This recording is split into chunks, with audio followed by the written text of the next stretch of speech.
Hello, hello, you guys. Welcome back to another episode. Today we have Lindsey Schwartz on the podcast. Welcome, Lindsey.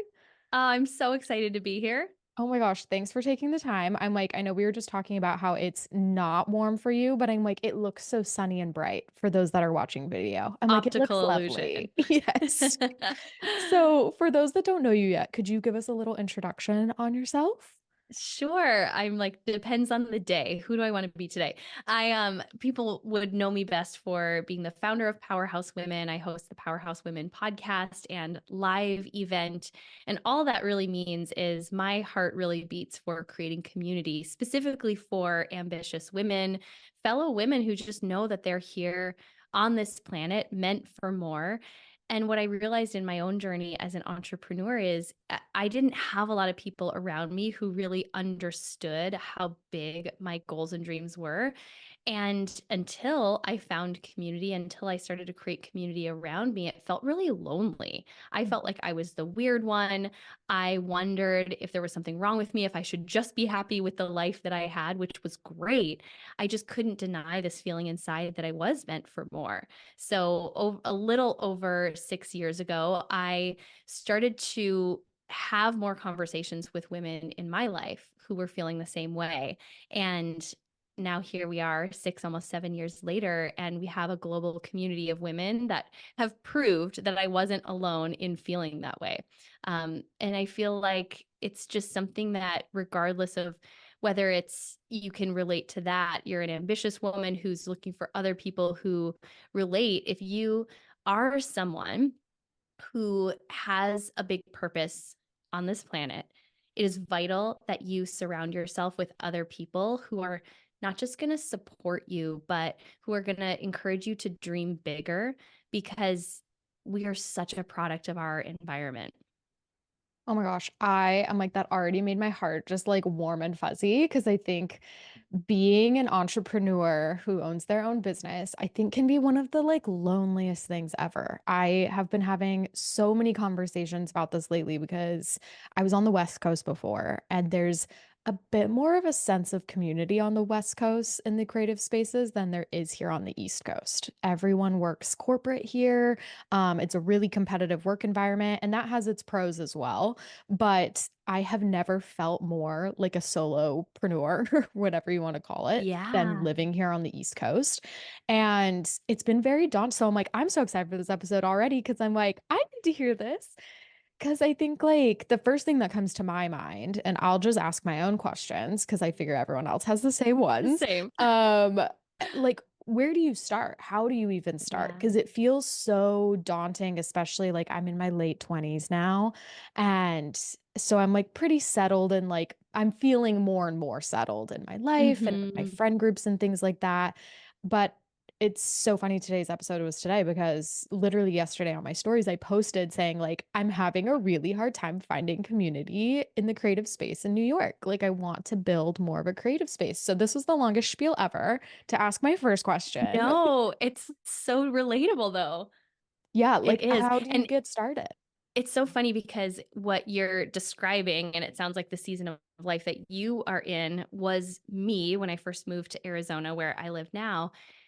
And the truth is, it did take a while. It took a while for me to cultivate those friendships. But it's actually something I think the biggest thing I've learned is I do an audit of my friend groups. And I'm going to say more about this because I think it's going to sound like I just kind of like rinse, repeat, and then move on to new friends. But specifically, when I'm talking about the kind of, for me, female friendships that are supporting where I'm at in my business, that actually does evolve as I evolve. And I think giving ourselves permission that there's different friend groups that fulfill different things for us in our life. I have friends, my best friend in the entire world, we have matching tattoos. We met when we were juniors in high school. We live in different states. That's a friendship that provides so much for me.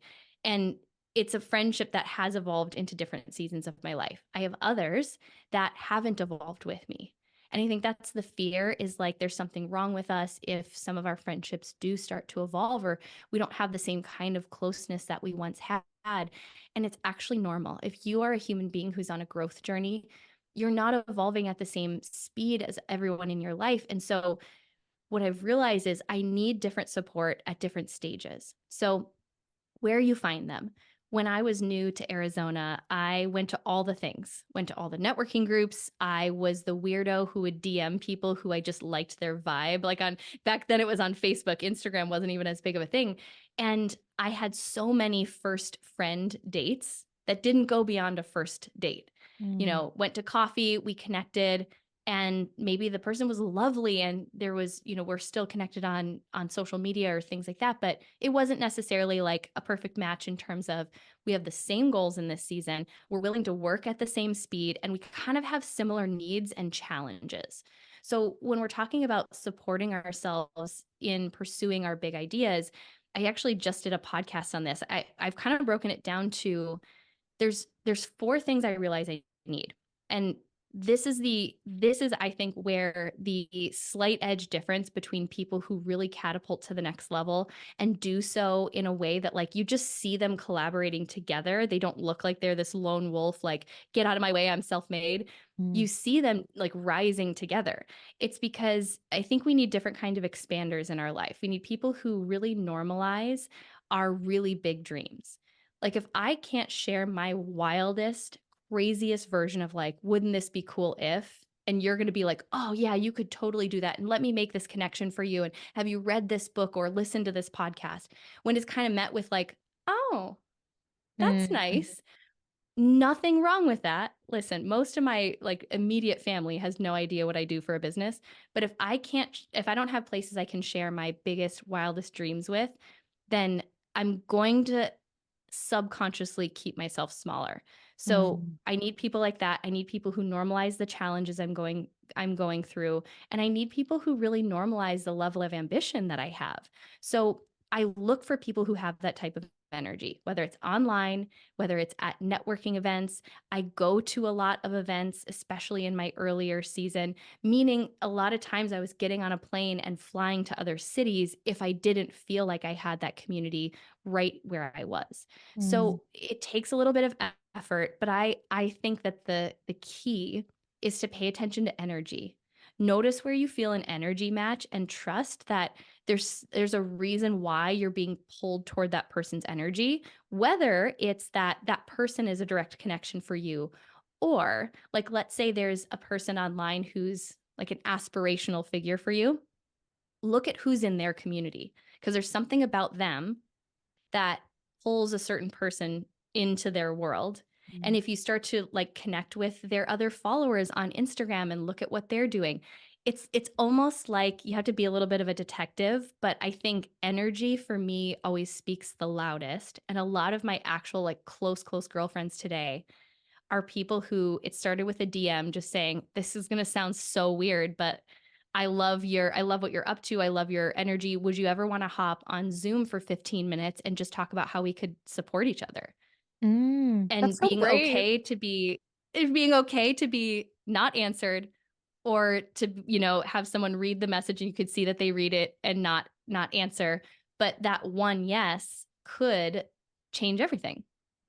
That's so, I think that's, how did you like cultivate this level of bravery? Because I was talking to one of my coaching clients yesterday about how back before social media was a huge thing, we were really comfortable as entrepreneurs, like selling ourselves. Like we were good at like being like, oh, I'm a photographer. Like, here's my information, or handing out Yeah. business cards, or like putting out ads, whatever it is.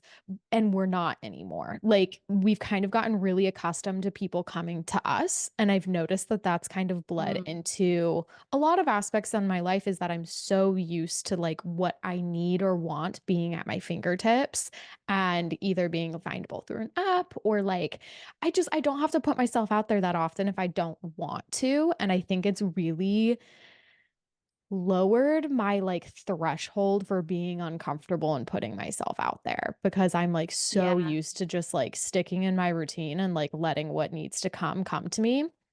So, how did you kind of like overcome that fear of rejection and kind of start cultivating this bravery to kind of be rejected. Like it's gonna feel Mm. like a rejection even if you don't get an answer. Like I know when I like send out pitches and I don't get an answer, I'm disappointed. So putting myself out there as the product I'm pitching sounds even scarier.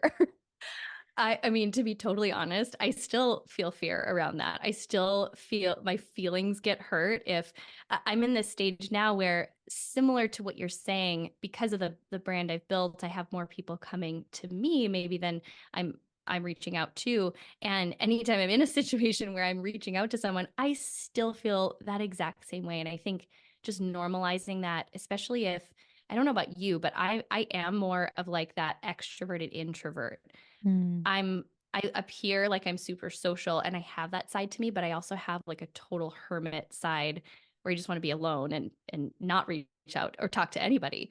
So it does actually take practice for me and just knowing. So I think the answer is the bravery comes from knowing that it's ultimately going to be what supports my big goal, and realizing that in the seasons where I did feel lonely, it was because I wasn't putting in the effort to create the connection that I desired. People weren't showing up at my doorstep saying, "Hey, I heard you were looking for some new high vibe girlfriends. Like, do you want to Yeah. go to coffee?" It just wasn't going to happen like that. And so I realized that I think for me, the places where I'm willing to get really uncomfortable is when I know that on the other side of that discomfort, there's the possibility of a really big blessing or a big breakthrough, because it's just as uncomfortable to sit and be and feel lonely and maybe keep showing up in the way that we were and not getting the results that we want. We're just used to that discomfort. So there's always a choice. We get to choose the discomfort that possibly has a really cool surprise on the other side and something new, a new experience, a new friendship, or we can choose the discomfort that we're just more comfortable with and we already know how that plays out. So when I go through those scenarios in my mind, I'm more willing to make the bold choice. But to be totally honest, sometimes I am just the hermit that I don't risk it. And I think that's good to know too, is like you don't have to just be wired to be this super sociable person in order to push through. It takes insane amount of courage to put yourself out there in any situation. Oh, absolutely. I'm the same. I'm like an extroverted introvert. I love my Yeah. alone time. I love being a hermit, but then when I'm social, I'm very social. How have you balanced the two? Like how do you intentionally take inventory of your energy and your like levels just to make sure that you're not going one way or the other? Because I feel like when I first started hosting in-person events after the pandemic, I got like so overeager. Like I was like, we're gonna do this all the time. People. Yeah, I was like, people, oh my God. I was having so much and I still love them. But I found myself like overbooking completely and kind of pushing myself to connect with people more than I possibly had the energy to and burnt out pretty quickly. And so I've had to be kind of intentional on like checking myself very Yeah. repeatedly and often in order to make sure I Yeah. don't lean one way or the other. Is there certain practices or boundaries or things that you have in place to like make sure that you honor that balance?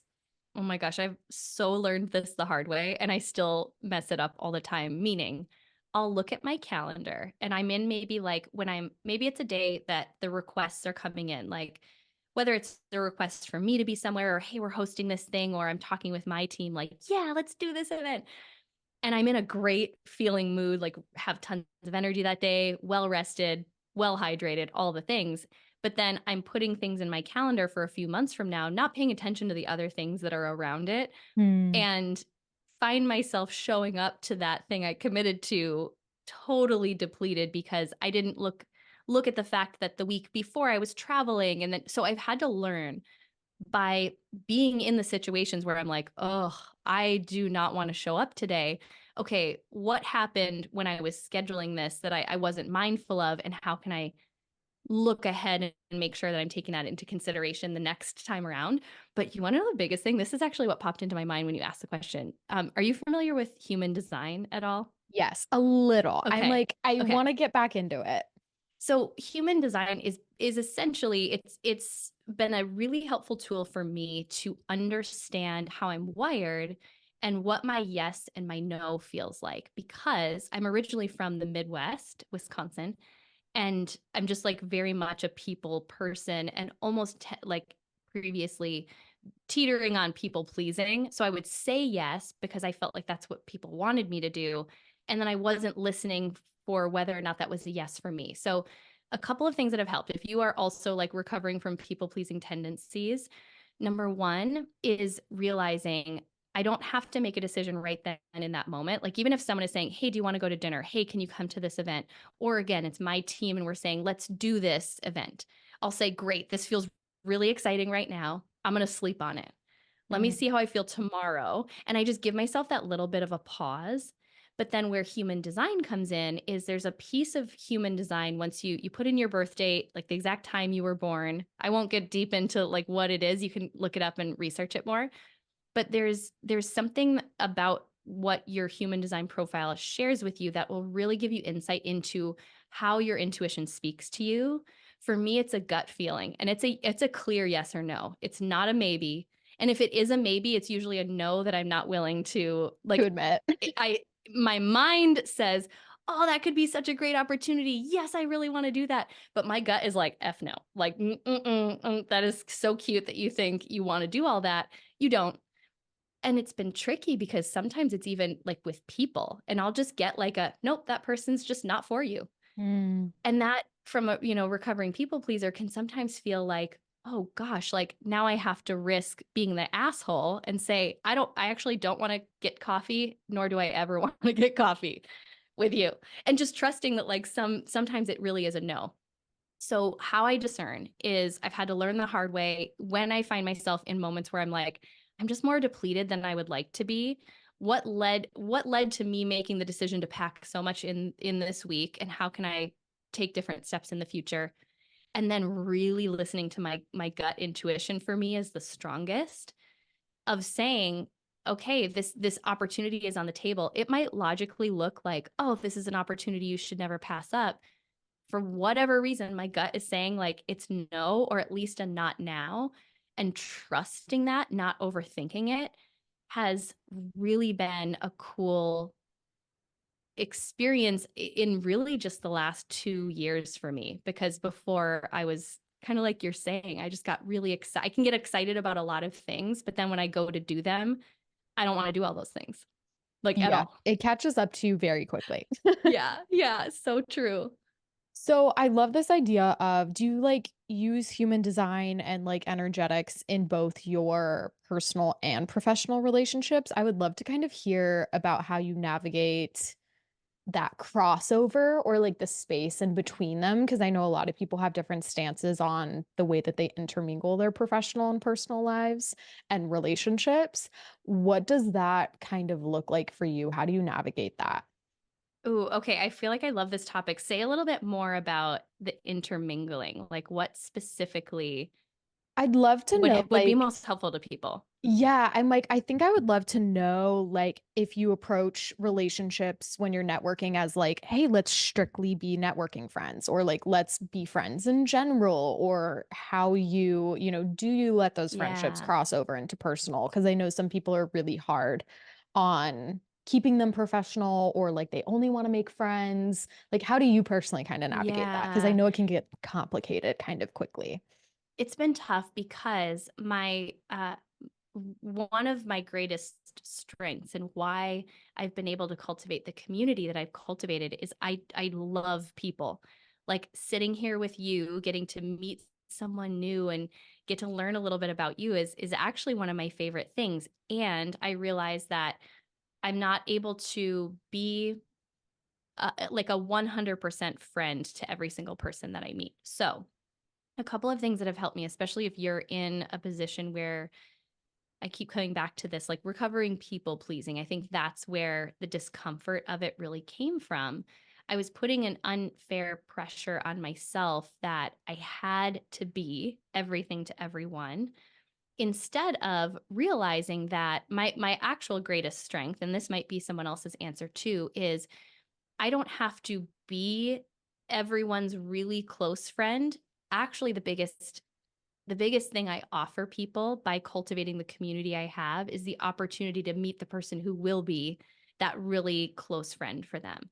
And Mm. then for me, the relationships that are closest in my life, and it's a very small circle, it just happened naturally. It happened over time. It happened by building trust, and just whatever stage I'm at in life and in business, it really has just naturally cultivated around when I'm listening to that gut yes and gut no. And even when it's tough to say, gosh, I know this person really wants to hang out, and I keep just getting a no when that invitation is posed, I'm just going to trust that and not make it mean that I'm an asshole. Just mean that, like, for right now, I'm just protecting my energy for some bigger projects. And thank you so much for understanding that.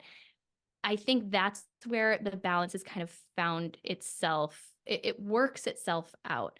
But I Mm. think the biggest place where, I don't know if this is just something to say at, like, in a blanket statement as women that we do, but I notice a lot of women in my life just are really hard on themselves. And I think it's, if we remove that pressure that we put on ourselves and realize that the most important person we need to show up for is ourselves first and foremost, and honor whatever feels like it's going to support that, that's going to be the best for the other person involved too. So I don't really have a halfway. Like, I don't have it such strict boundaries. Like, these are my business friends and these are my, I just really notice where my energy is. It's like when I'm with certain people, my energy is filled up versus those where my energy is depleted a little bit. And I consciously limit places where my energy is depleted, whether that's personal or business. And Mm. that has really served me, but it's not easy. I was gonna say, I feel like that's so like, how do you not navigate even those conversations like that? Like, I know I've gone to a Mhm. couple coffee dates with like business peers where I leave and I'm like, that was a no, but how do I? It feels like Yeah. dating where you're like, what do I It's do? it's Like, like dating forever, right? But I'm yeah, like happily married for 13 years, so I'm not in the dating scene anymore. But I feel that same way. I used to hate, like, letting people down in the dating sense, and now I just have to do it all the time with friendships instead. yeah, it's Okay. so hard. Yeah, how do Yeah. you navigate that? So here's a here's one tip that I learned that I do really well with, like, having these little frameworks, little formulas that I can remember, because I think that the way we handle those conversations is really critical, both in how we are left feeling and how the other person is left feeling. So something that I learned, and I don't remember who I learned this from originally to give credit, but instead of saying I'm sorry, instead of apologizing, saying thank you. So how that would sound is like, let's say you invited me on the podcast and it was a no for whatever reason. I'm in Mhm. this season where it's not. Instead of saying I'm so sorry, I'm not going to be able to be on the podcast, or, a lot of times we over explain and we actually don't Mhm. need to, but to say, oh my goodness, I am so grateful and honored that you thought of me. Thank you so much. Right now, I'm protecting my energy for some bigger projects. And here's probably the ultimate biggest piece. I don't know if you have ever experienced this too. Here's what Lindsey used to do, meaning me. I used to leave the loop open, meaning I would Mhm. say, maybe in the future, or circle back with me in 6 months. Here's the biggest gift all of us can give ourselves. If you actually don't ever want to circle back, don't say that. Don't leave these open loops, because what's happening is you're actually leaving like an open energetic connection, instead of just saying, right now, I'm not doing podcast interviews, or right now, I'm protecting my energy for some really big projects that I'm so excited about. And again, instead of saying, I'm sorry, say, thank you so much for understanding, Mm. and just letting that be clean. And listen, again, if you have some people pleasing tendencies, they might bubble up and you might want to say more, but it can literally just be, thank you so much, I'm really honored, and I'm not going to be able to do that. The end. It can The end. actually just be that simple. But where I noticed I was really draining a lot of my creativity and energy was when I left it open to say, well, maybe in the future. I now don't give people a maybe unless it's truly, hey, I really do want to connect with you. can we set a time to reconnect, 3 months from now, whenever that is?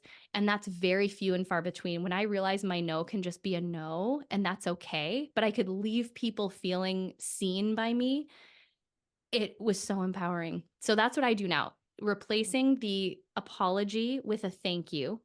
So thank you for thinking of me. Thank you for, even like, with emails, I'll do this instead of like, oh, I'm so sorry, it took me a while to get back to you. I'll say, thank you for your patience with my reply. It just feels, again, like I'm just taking my own power back.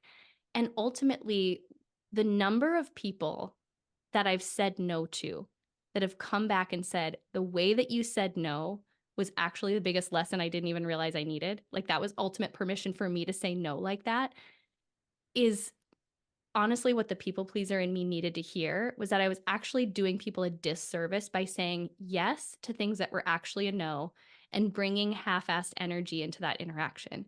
Now, when I say yes, like showing up with you here today, it's a hell yes. I'm Mhm. fully invested because I chose yes and I made that decision from a place that was authentic. And I don't know if that wisdom came with age or just trial and error, but that's ultimately what has helped me the most.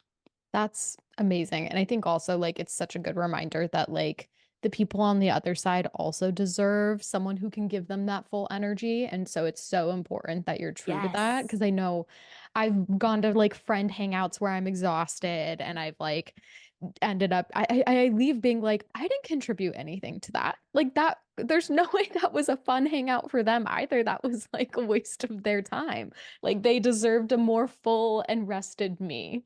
And also, it's like, yes, you probably have those friends too, where you can show up. My friend Lori is this way. She's like, do you want to come over, order DoorDash, and not talk to each other? I'm like, I'm in. Count me in. There's Yes. those friendships, and then there's the ones where, like you're saying, I feel like, oh, the whole party is going to be ruined if I don't show up. Now, realistically, people will barely notice, and they would definitely notice if I showed up and I was like pissed off that I was there because I said yes when it should have been a no. And I think when I thought through those scenarios, just like you're saying, it gave me that ultimate permission to be like, I'm just going to say what I wanted to say in the first place, which is no, thank you. I love that.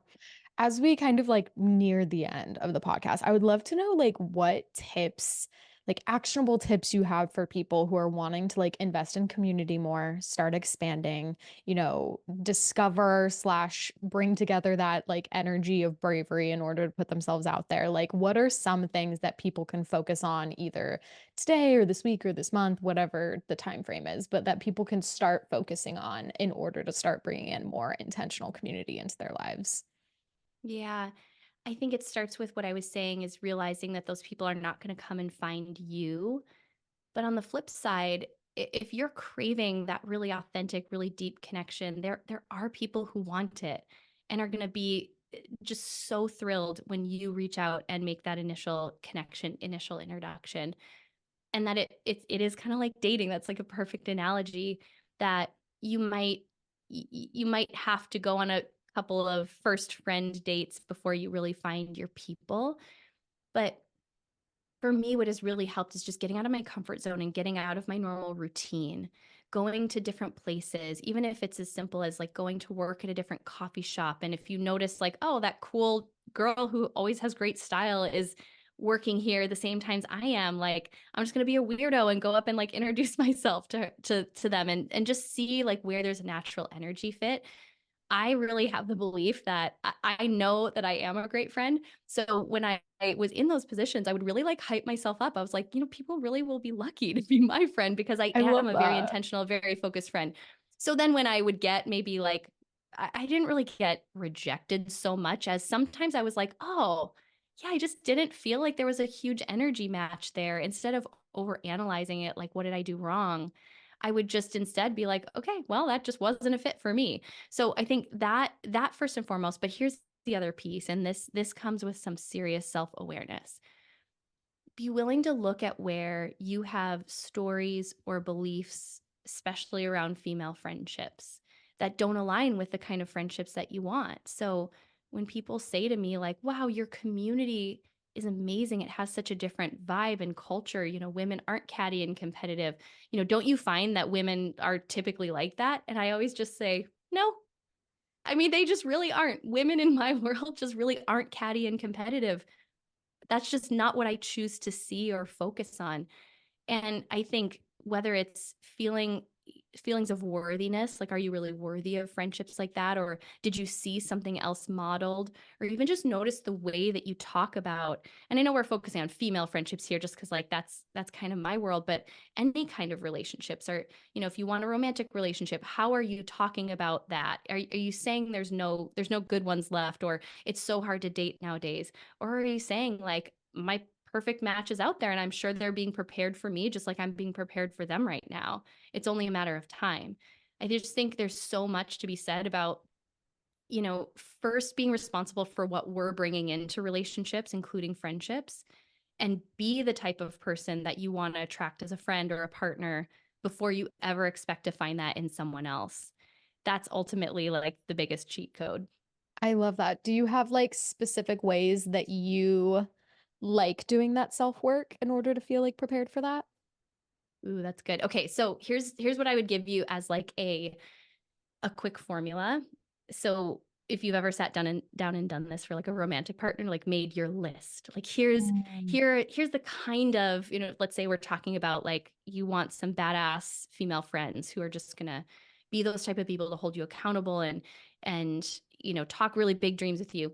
Write down what you want. Like who is that person? If you were to describe the perfect friend, and then, and this is the hard part, and this is where I say it takes a radical amount of responsibility. I want you to look at that list and put it up somewhere you see it every single day to remind yourself. And I want you to practice being that. And what you Mm. might find is that, okay, I want someone who, let's say, for example, like really holds me accountable. I love accountability friends. And I warn people, I actually do warn people when they're like, oh, Lindsey, I really wish I want to be your friend. Or if they're like, hey, I want to share this big idea with you, I'll say, I'm going to stop you right there. Just pause for a second. I'm not the friend to tell your big idea unless you want to be held accountable. I'm just going to warn you right now. I'm just not the person who's all about talk. I'm about action. And so if you tell me this big idea, like you want to start a podcast, you want to do whatever, I'm going to ask you how that's going the next time I see you. And that's Mm. kind of like the litmus test for my friends because that's how I operate in my life, but it wasn't always how I operate. So you can't say like, "Oh, I just wish I had friends who like pushed me to think bigger," if you aren't currently showing up in your own life like that. And we all have work to do. I still have work to do to do that better and be more of that. So don't be afraid to look at where there's maybe a gap. Like when you write your here's my dream list in a friendship and you're like, "Ooh, I have some work to do." Get Mm. excited because that's just setting you on your next growth path. I get excited when I find areas for improvement because that's just going to make me into a better friend, a better wife, a better leader.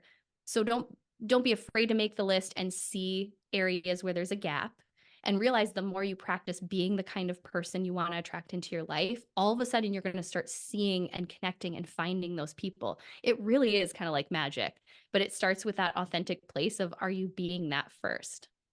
Oh, I'm obsessed with that. I'm like, I'm gonna get out my journal after this, do some little writing. I love that. Yeah. Okay, wait, can I say a little bit more on that? This just came to Please. mind, and this is more like I'm going to just put myself on blast. A big one that I'll hear is, oh, I just don't want like women who are jealous or catty or competitive. That takes some serious looking in the mirror. Notice, what are your thoughts when you see another woman's success? Do you feel jealous? And are you kind of like, ugh, like if people really knew she's just such a phony? Now, either unfollow that person because they're triggering some patterns in you that you don't want to see. But like if you're not willing to look at like how do you talk about other people, whether you like them or not. And that was where when I started to look at myself, even in those little like, we all have that friend where we're like, well, I can say this to you. Hmm. That's not the kind of friend I don't want a friend who talks about me behind my back. So I had to like and real quick I cleaned that up because I noticed how because I was in this season of growth and I was scared and I was being triggered by other women's success around me, I was showing up in a way that wasn't the kind of friend I wanted to have in my life. And so when you're willing to have that kind of radical authenticity with yourself, that's ultimately where I feel like you energetically start to bring the people that you want into your life. I love that. Oh, thank you so much, Lindsay. This has been phenomenal. You're so awesome. I'm Oh so my gosh. grateful we got a I'm chance to connect. same. I'm like, this was so helpful. I'm like, we're gonna have to have you on again to just like chat all the things, but we'll obviously link everything for everyone in the show notes. But can you tell us where we can find you, your community, all of that good stuff online? Yeah, the easiest way, everything is just under Powerhouse Women. So Instagram is powerhouse_women. We have a podcast called Powerhouse Women. Our live event is called Powerhouse Women. So it's not too hard to find. Oh, love that. I always say this, but I'm like, I love a consistent brand across the board. Same, That's the same, easiest same. thing to do. Oh my gosh. Well, thank you so much again, Lindsay, for coming on and for sharing all of this like knowledge and wisdom. I love like the actionable steps too. I'm like, I know my audience is going to be obsessed. So thank you so much. Oh, I'm so honored to be here. Thank you for having me. And thank you guys for listening, and we will see you next time.